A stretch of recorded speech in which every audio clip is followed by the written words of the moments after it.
자, 오늘 이 아침에도 우리 하나님 주시는 은혜가 우리에게 충만하길 기원합니다. 오늘 본문의 말씀은 재림과 관련해서 우리에게 주시는 말씀입니다.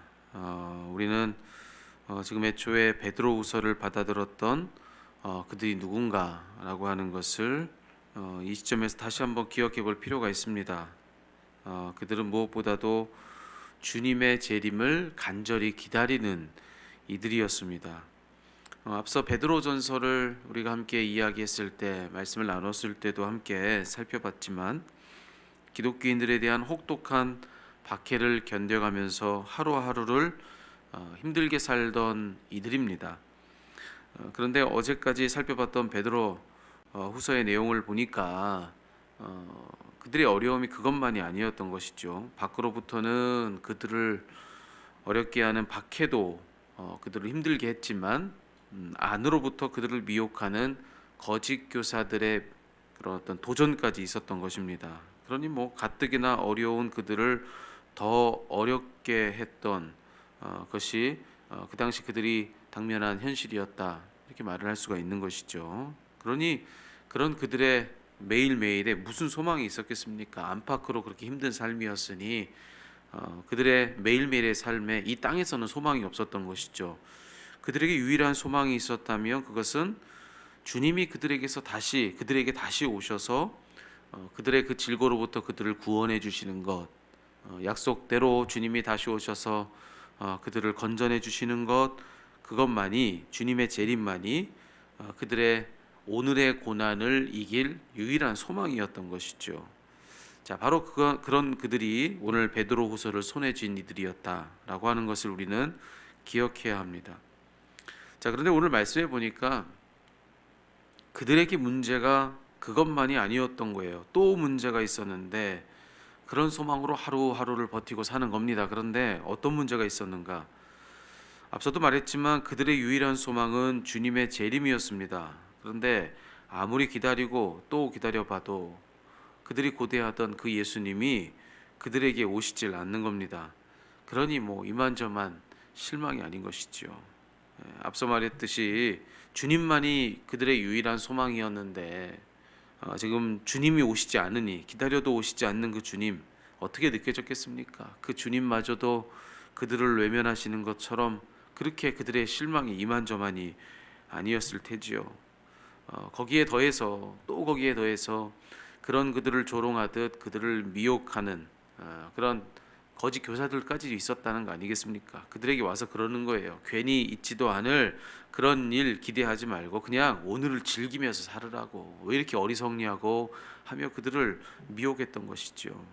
그러니 너무나도 힘든 삶이었을 것입니다. 자, 그런 그들에게 지금 사도 베드로가 다시 오늘 이 베드로후서 두 번째 편지를 써서 그들을 위로하고 그들의 무너진 그 소망을 다시 한번 회복시켜 주는 것, 그것이 베드로후서의 중요한 주제라 할 수 있는 것입니다. 그래서 그들에게 들려준 말이 뭔가를 봤더니만 오늘 본문 속에 8절과 9절의 말씀을 베드로 사도가 들려주고 있는 것입니다. 사랑하는 자들아, 주께는 하루가 천년 같고 천년이 하루 같다는 이 한 가지를 잊지 말라.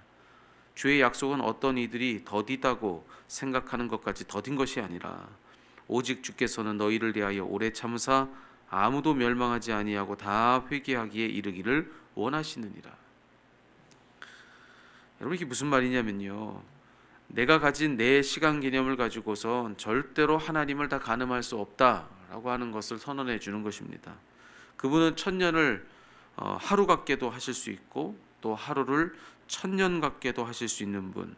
다시 말해서 우리가 가지고 있는 어떤 시간의 틀에 갇히지 않고 시간을 자유자재로 지배하실 수 있는 시간의 지배자, 그렇게 해서 당신의 목적을 문제없이 다 이루실 수 있는 전능자시다. 그거 잊지 말으라고, 그걸 기억하라고 지금 베드로 사도가 이야기를 해주고 있는 것입니다.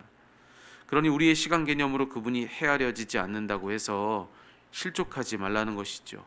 오히려 그분은 지금 이 순간에도 신실하게 당신의 뜻을 이루고 계시는 것이니 그분을 신실히 기다려라. 오늘 본문에서도 이야기하는 거 아니겠습니까? 더디 온다고 너희들이 느낄지 모르겠지만 그렇지 않다는 것입니다. 더딘 것이 아니라 도리어 지금 당장에도 속히 오실 수 있는 그분은 한 사람도 빠짐없이 모두를 다 구원하시기 위해서 우리를 기다려 주시는 것이다. 우리에게 기회를 주시는 것이다. 오히려 지금 이때는 주님이 더디 오시는 때가 아니라 주님이 온전한 목적을 이루시는 때다라고 하는 그런 이야기를 지금 베드로 사도가 이 편지를 손에 쥔 그들에게 들려주고 있는 것입니다. 자, 그렇다고 한다면 이 말씀이 우리에게도 주는 소망이 있죠. 우리도 마찬가지일 겁니다.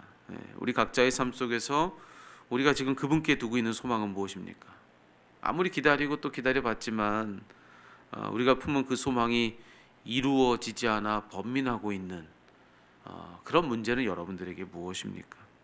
만약 그런 것이 있다면, 그런 형편 중에 있는 것이 여러분이라고 한다면, 그러면 하나님이 누구신지를 기억해 보시기 바랍니다. 오늘 사도 베드로의 이 권고를 듣고 하나님이 누구신가라고 하는 것을 다시 한번 떠올려 보셨으면 좋겠어요.